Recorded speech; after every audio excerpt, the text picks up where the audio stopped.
So, for the past few years, I had this tradition of mine on Twitter where I would make two threads, one being a comprehensive list of cool games that I played within the year, and the other one being a top 10 games that I played in the year. The only problem with that now is I have left Twitter, so this tradition now has to go somewhere else. So here we are on video. 2023, baby! I played a lot of games this year. Almost 200, which is really crazy. A lot of the games that I played this year are games I had known about for a really long time, so I'm glad that I was able to finally get around and play them. I also did a year-long Zelda marathon on my Twitch channel where I was able to play all the way from A Link to the Past to Skyward Sword throughout the year, and that was really fun. It was really cool to actually see what all the hype around that series has been about. Since I don't really play too many modern games in their release year, this isn't really a Game of the Year list, but rather a games I've played in the year list. If I only limited myself to stuff I played that actually came out this year, there wouldn't even be 10 games to make a top 10 in the first place, so yeah. As long as I started and finished the game within the year, anything goes. But first, I want to rapid fire some quick honorable mentions for a couple dozen of games that didn't really make it to the top 10, but were notable in some way or another. The Satellaview Zeldas. They were honestly really fun, and they were a great way to abridge the peaks of 2D Zelda into small 1-hour chunks. Sly 2, if I played that game as a kid, absolutely would have been one of my favorite games ever. Burnout 2 and 3! They were incredibly exciting arcade racers. They basically just perfected the formula right then and there. Ape Escape 2 and Klonoa 2 were going to be in the top 10, but I just played so much good stuff I didn't have any space to fit them in. They were really solid fun platformers though. Daytona 2. Not sure why they had to bundle it with some kind of crime drama, but I am glad that they finally brought it to home consoles after forever. Gran Turismo 4 really was the racing game to end all racing games, how much content it had, but the pacing of the game just wasn't as good as Gran Turismo 2 in my opinion. Room Zoom! That was just some absolute kusoge. It did not care about balance or items whatsoever, and it's too short to be stupid. It's just dumb. It's just dumb. You should play it. Armored Core. I really enjoyed the tuning and build aspect of it. I spent most of my time just planning out what I wanted to make. The gameplay I was just kinda on. I want to play more though. Twinbee. I suck at shmups way too much to really say anything definitive about them, but I did like the colorful 90s anime vibes. Hi-Fi Rush. I really like the art direction, I really like the style of it, but I honestly expected more out of the rhythm gimmick that it had.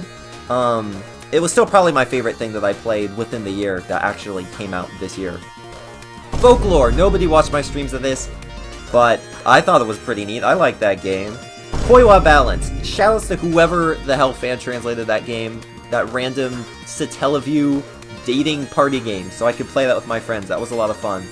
Metropolis Street Racer. That game was a bit too long for its own good, but the OST is basically a continuation of Sonic R's OST, so I mean, you know. Professor Layton. That was a really fun stream game. I'm really dumb, and having the chat help me solve the puzzles was a lot of fun. I want to stream more Professor Layton, for sure. Odama, Geist, Yoshi's Woolly World, Little Big Planet Karting. All four of those are right in the same games I'm glad I finally got around to playing, even if they were just okay boat. They're all batched up in that one boat. Tingle games. They were honestly some of the more memorable parts of my whole Zelda marathon, which probably says more about me than it does about Zelda. Xenosaga Freaks. This was what my years of studying Japanese has truly paid off for. What the hell was that game? Disaster Report and Motorstorm Apocalypse. It was really funny playing those two back-to-back unintentionally, just due to the tonal whiplash from Disaster Report being, "Aw man, natural disasters, those are horrible," to Motorstorm Apocalypse being, "Ah, hell yeah, natural disasters! They're awesome! Let's drive monster trucks in them to make them more awesome!" Tomba, that was a very unhinged Wonder Boy-like. I didn't really like it too much at first, but by the end of it, it definitely grew on me. And then finally, Automaton Lung. It was a vibe. It was fun to explore around the giant world that was a lot bigger than I was honestly expecting it was going to be, but it really didn't stick with me the way I kind of expected it to. Alright, now that that's out of the way, let's actually get to the top 10 games I played this year.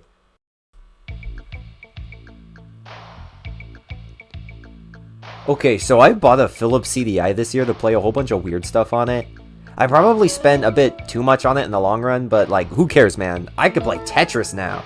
CDI Tetris honestly goes really hard. It's got this whole like, photorealistic, like vaporwavy weather channel core vibe to it that's super unique. Like, look at this game, man. Listen to this OST. Compared to the other Tetris games having like blocky, video gamey, or Russian art styles, this one like really stands out. It controls like absolute garbage though, so if you're looking for like a well-playing competitive Tetris game, like this ain't it. Pretty much every CDI game is kind of like this. The system is full of like really cool vibes, even if the gameplay isn't as great as other game systems of its time.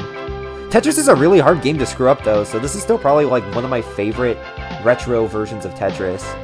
I'm not sure why they went so hard on this, but I'm really glad that they did.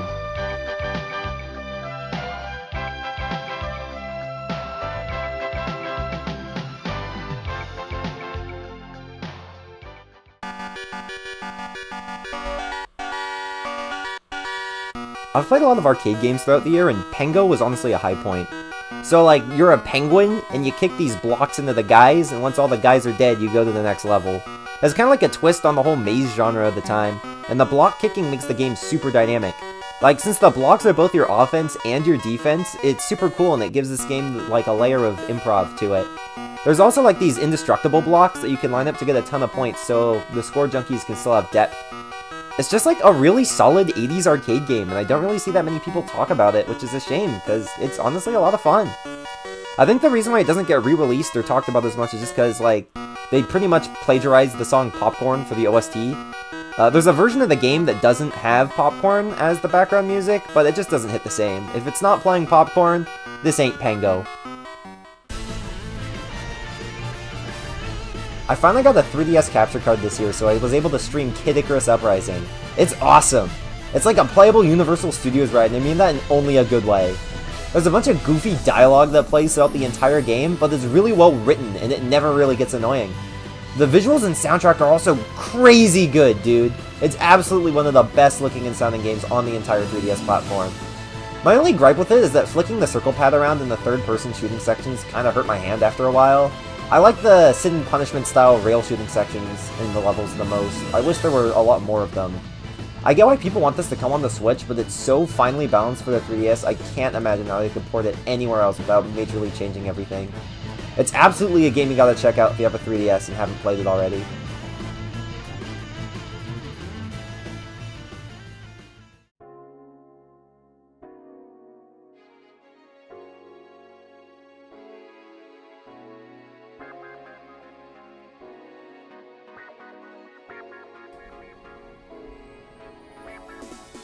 My obligatory racing game pick this year definitely goes to Project Gotham Racing 2.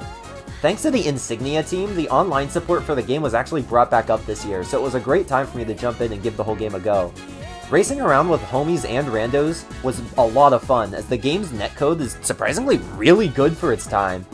There's also these online leaderboards for all the single-player content, and it works really well with the kudo system that the PGR games are known for. The online is so well integrated into pretty much every aspect of the game that I can't imagine playing it offline. There's also an absolute truckload of new courses and cars to unlock compared to the first game, so you can keep playing this forever, dude. It's definitely one of the best racing games on the Xbox, and that's saying something. There's a lot of good races on that system. So shoutouts to all the people I was able to race with online. Insignia is like the coolest thing ever, and I'll always be down for more games.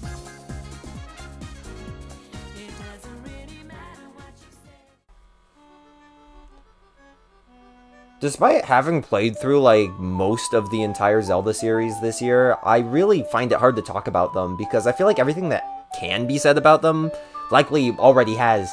But regardless, Majora's Mask is definitely my favorite game in the series.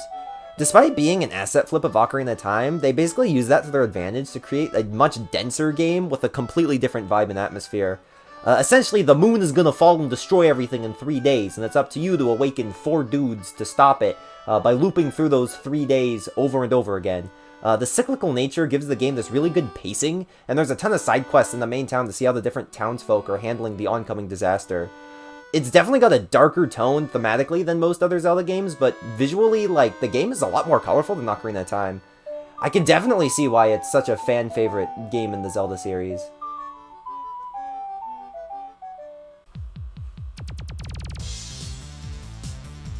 I gotta admit, I've never really been super into light gun shooters, but after playing through the House of the Dead, that's definitely changed this year. It's just a super satisfying game to play through, just blasting through all these zombies. It never gets old. It always feels good to just quickly blast all 6 of your shots right in the face of a zombie and just quickly snap to the next one. But what really got me hooked was just memorizing the different enemy patterns and level layouts so I could eventually get through the game on the limited continues that the game allows. The Saturn port that I played was definitely compromised. It looks and runs not the best, especially compared to the arcade. But it really goes to show how strong the core game is when I could have so much fun and get so hooked on even like a downscaled port. I did play the sequels, and they were cool, but if it really wasn't for this first game, I wouldn't have gotten into the whole light gun genre as a whole. If I ever find House of the Dead 1 in an arcade, that is like an on-site play, dude. I am beelining to it. This game was so hype.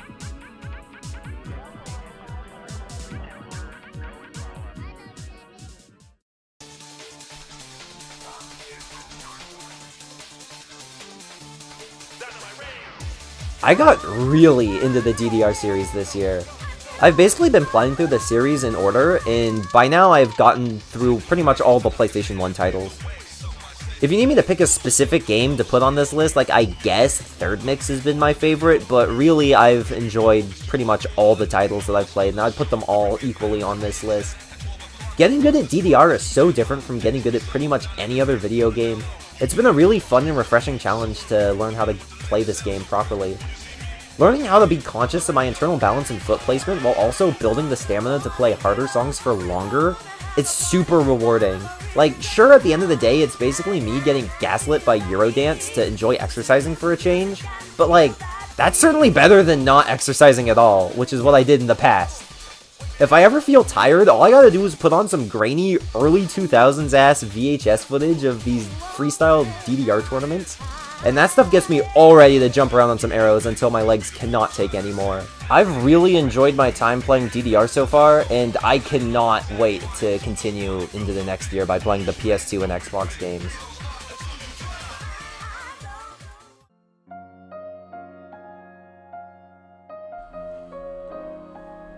There aren't a lot of games out there like Fragile Dreams, especially not on the Wii.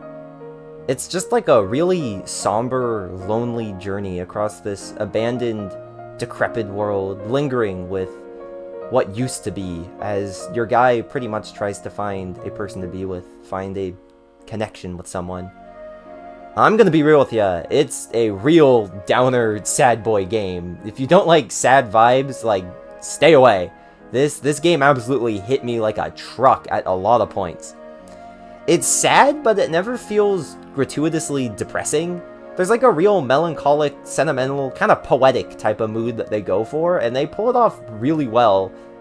Like, the characters aren't just sad for the sake of being sad. Everyone is lonely in their own ways, and they all try their own approach at finding a companion and kind of just striving for more connections. The game environments are also beautiful, with probably the best use of color and lighting I've ever seen on any Wii game. It's absolutely a vibe of its own. The art style is phenomenal. The actual gameplay itself, though, it's probably some of the most boneless survival horror I've ever played. If you crave deep gameplay, like, this will not satisfy at all. But if you're a fan of vibes and can take the emotional heat, this is probably one of the most unique, incredible Wii games I've played, and it's a real favorite of mine on the system. I would highly recommend it.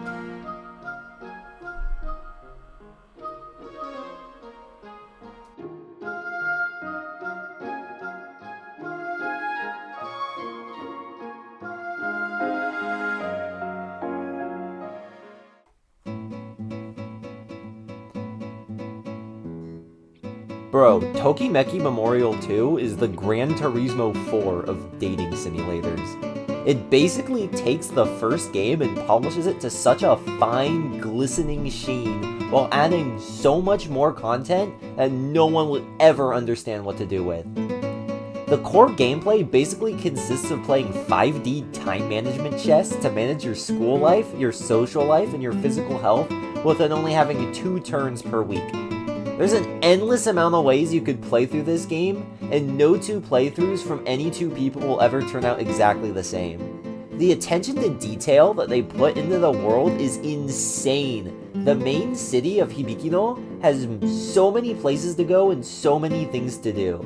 The cast of characters in this game is also way more colorful and interesting than the cast of Tokimeki Memorial 1. You can even sacrifice an entire memory card's worth of data just so that one character can actually pronounce your name in dialogue, which is insane!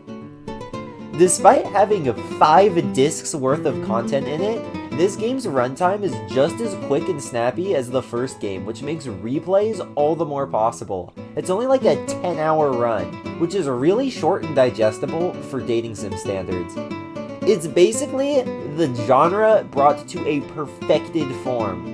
There aren't many other games that have the level of polish put into it that this game has, and it's absolutely worth a play, whether or not you are into the dating simulator genre.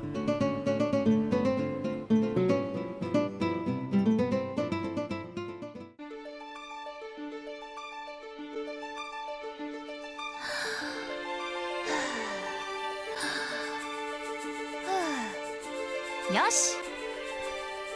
Not every day do I get to really play something special, and Nappletail is truly a special video game. Ever since I first saw the game in action, I knew I had to play it as soon as possible, and it did not disappoint. The game is just such a good dreamlike, fairy tale-esque atmosphere, where each level is themed after a different season, and they're all really good. There's also the main hub of Nappletown to explore, and there's all these different strange people that live there that you can help out. It's just one of the most pleasant experiences I've had in a video game in a long while. There's just such an honest, playful vibe to everything that not many other games give off. Like, the developers just had a ton of fun character and world concepts and just enjoyed themselves as they implemented them all. The soundtrack by Yoko Kanno plays an essential part in giving every scene of the game its own distinct emotion, and it's all fantastic stuff. I'm also incredibly impressed that they made a game with calm, relaxing vibes that doesn't necessarily compromise on the gameplay, as it's still a quick and responsive platformer. It's not a slow-paced game at all. It's certainly not the flashiest game out there, but what it lacks in spectacle, it more than makes up for in character. It's a true highlight of the Dreamcast library, as well as what I played in 2023. It's without a doubt my favorite game I played this year. It's a shame that the game only released in Japan, but there is a fan translation that exists, and it's apparently really good. So please, do not sleep on this amazing video game.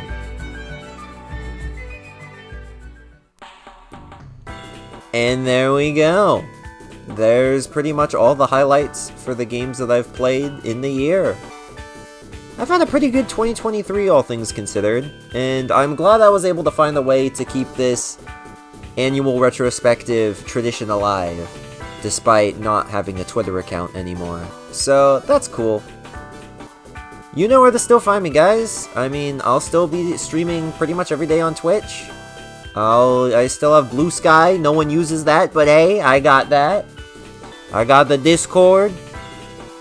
I got all that good stuff. I'll still be around in 2024. I still have so many games to play. The fun has only just started. But, all that being said, I wish everyone a Happy New Year. Best of 2024 to all of you guys.